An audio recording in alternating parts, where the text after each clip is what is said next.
L'invité de ce Smart Impact, c'est Sonia Haiheinou. Bonjour, Bonjour. bienvenue. Vous êtes la vice-présidente de l'UNAPI, c'est 550 associations, 1300 établissements et services médico-sociaux, près de 100 000 professionnels employés. Et une mission, c'est quoi la mission principale de l'UNAPI? La mission principale de l'UNAPI, c'est la défense des droits et l'accompagnement des familles et des personnes en situation de handicap, notamment sur les troubles du développement intellectuel, polyhandicap, troubles du spectre de l'autisme et troubles psychiques. Hmm. Pas seulement à l'école ou uniquement à l'école? Non, pas seulement à l'école, pas seulement pour les enfants scolarisés, c'est Ouais. vraiment de zéro jusqu'à l'âge des personnes vieillissantes. Ouais. Et on va parler d'école parce que c'est évidemment un thème central de cette rentrée qui révèle des chiffres qui sont pas bons. 13% des enfants qui sont en établissement spécialisé n'avaient aucune heure de scolarisation par semaine. 38% ont entre 0 et 6 heures de scolarisation par semaine à la rentrée.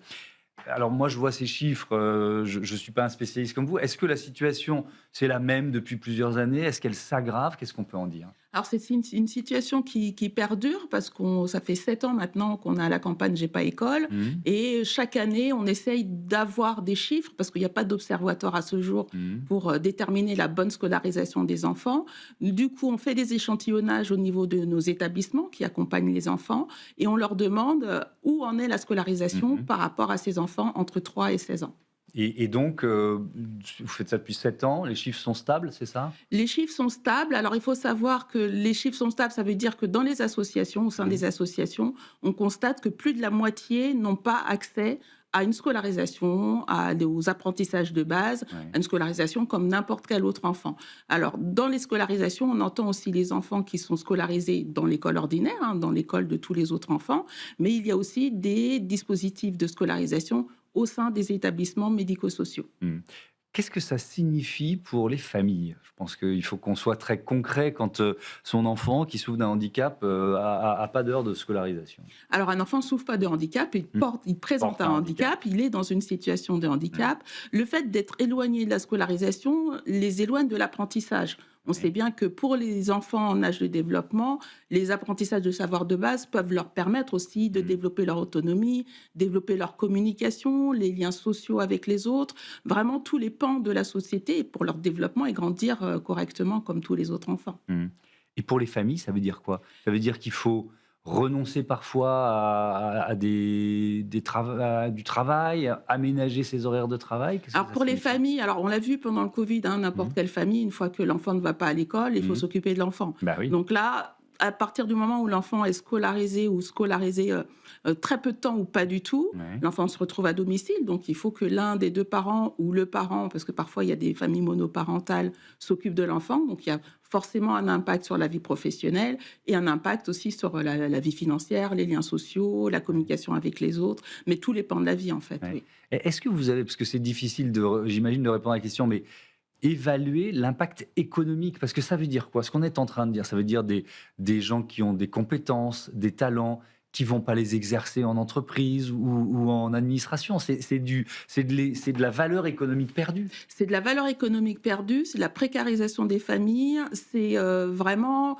une société qui se transforme vers une société, en difficulté. Parce que c'est vrai que vous perdez des expertises, vous Mmh. perdez des parents qui vont travailler, vous perdez des expériences de vie et vous avez des familles qui sont en grande difficulté, parfois dépression, parfois alors il peut malheureusement arriver le suicide. Donc il y a un impact aussi sur les frères et sœurs Mmh. et sur la famille élargie. Vous avez des familles recomposées qui, du coup, se décomposent.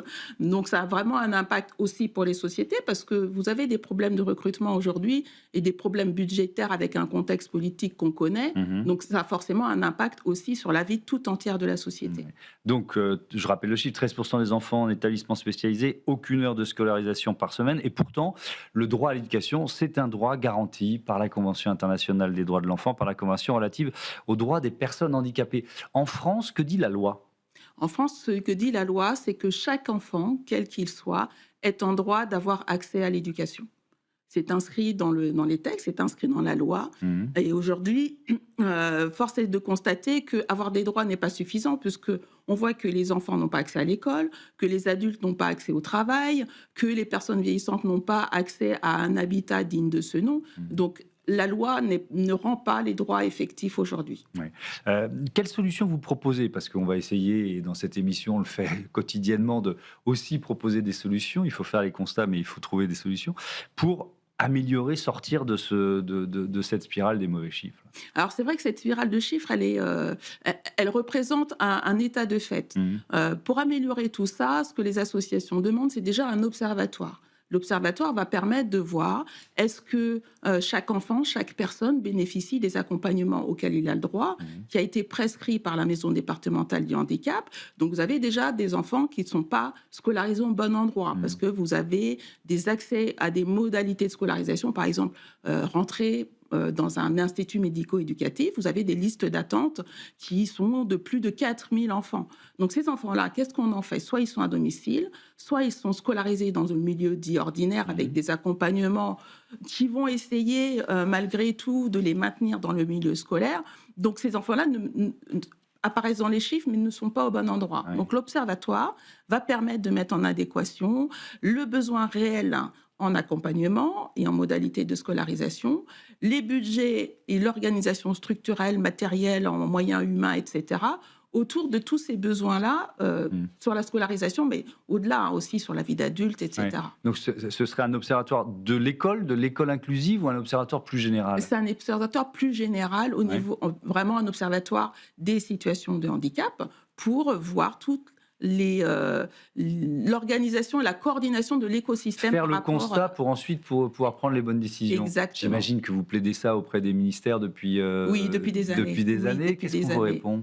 Alors, le ministère répond par des actions. On est bien évidemment face à des actions et des prises de conscience. Mais les prises de conscience et les actions, on voit qu'elles ne sont pas en adéquation avec le réel besoin, puisqu'il n'y a pas d'observatoire. Donc, tous les dispositifs, tous les moyens qui sont conséquents, qui sont mis en place, ont forcément un décalage avec ce qu'on attend. Et puis, la France est en retard aussi pour la mise en œuvre de tout ça. Ouais. Si on revient sur l'école, est-ce qu'il faut mieux former les enseignants? Il faut mieux former les enseignants, il faut mieux former les agents des collectivités parce qu'ils interviennent aussi dans l'école. Il faut former en fait tout l'écosystème pour qu'il soit à même d'accueillir, d'accompagner et de soutenir les élèves en situation de handicap, et même au-delà de tous les élèves en fait. Il y a des accompagnants qui sont spécialisés, les AESH, c'est ça? Il n'y en a évidemment pas suffisamment. À quel point il n'y en a pas suffisamment? Alors, à quel point il n'y en a pas suffisamment? Alors, je retournerai un peu votre question, parce que je vais faire un parallèle. Si vous êtes dans une entreprise qui a besoin de dématérialiser, un petit peu d'innover, et que ça ne fonctionne pas, l'entreprise décide d'acheter 1 million d'ordinateurs. Est-ce que le fait d'acheter 1 million d'ordinateurs va suffire à développer l'entreprise et à la rendre un peu plus performante et technologique? Non. Le handicap et puis les situations un petit peu particulières de la société aujourd'hui doivent pouvoir être suffisamment dynamiques et agiles pour répondre à tout le monde. Donc, ce n'est pas le fait d'augmenter... C'est pas simplement le nombre d'accompagnants. L'AESH, c'est un des outils, une des ressources qui va accompagner les élèves, mais ce n'est pas forcément la ressource qui correspond à tous les élèves. Donc, en fait, c'est tout un écosystème qu'il faut organiser dans cette prise en compte de handicap pour étudier, pour mener à bien le projet d'inclusivité de l'école. Ça suppose des infrastructures aussi, des travaux à faire. Des infrastructures, des travaux. Il faut que ce soit structurel, que les bâtiments soient capables d'accueillir tous les élèves, qu'il y ait des espaces d'échange entre professionnels, entre parents et professionnels, entre les accompagnants et les équipes éducatives. Il faut aussi des budgets. Ça nécessite évidemment des budgets. Il faut aussi des moyens humains. Et oui, la formation est très, très importante pour tous. Et en entreprise, est-ce que vous voyez Alors évidemment, il y a tellement d'entreprises en France, de taille, de secteur, etc. Mais est-ce que quand même, vous sentez une prise de conscience du milieu de l'entreprise? Le milieu de l'entreprise, prise de conscience évidemment, puisque aujourd'hui, vous avez quand même des entreprises qui remplissent leur obligation d'emploi des personnes en situation de handicap. D'autres ont fait d'autres choix, mais il faut aussi accompagner les entreprises dans cette prise en compte pour de l'aménagement raisonnable, pour aider aussi les collaborateurs à pouvoir travailler les uns avec les autres en fonction des des difficultés ou de la complexité d'aménagement des postes. Donc les entreprises ont des consciences, mais il y a encore beaucoup de travail, même au niveau de la médecine du travail aussi. Est-ce que les médecins du travail sont suffisamment formés pour détecter aussi les besoins des familles aidantes ou des personnes en situation de handicap pour pouvoir les accompagner sur leur poste? Est-ce que vous avez ressenti un effet Jeux Olympiques et Paralympiques ou pas du tout? Alors l'effet Ou un effet de court terme? courte durée, Ouais, voilà, c'était un ouais. petit peu épisodique et très euphorique. Alors même moi-même, j'ai assisté à des épreuves des Jeux olympiques et j'ai été vraiment, très satisfaite, en tout cas, de la prise en compte et de l'organisation qui a été faite autour des personnes en situation de handicap, y compris des sportifs, mais aussi du citoyen lambda. Et puis, on s'est dit quand même que quand on peut, quand on veut et qu'on met les moyens, c'est possible de le faire.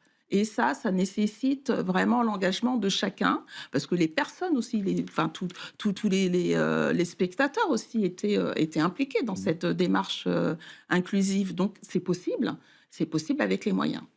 Merci beaucoup Sonia et Inouï, et à bientôt sur Be Smart for Change. C'est l'heure du Zoom de ce Smart Impact. On parle de l'affichage environnemental pour le secteur du tourisme.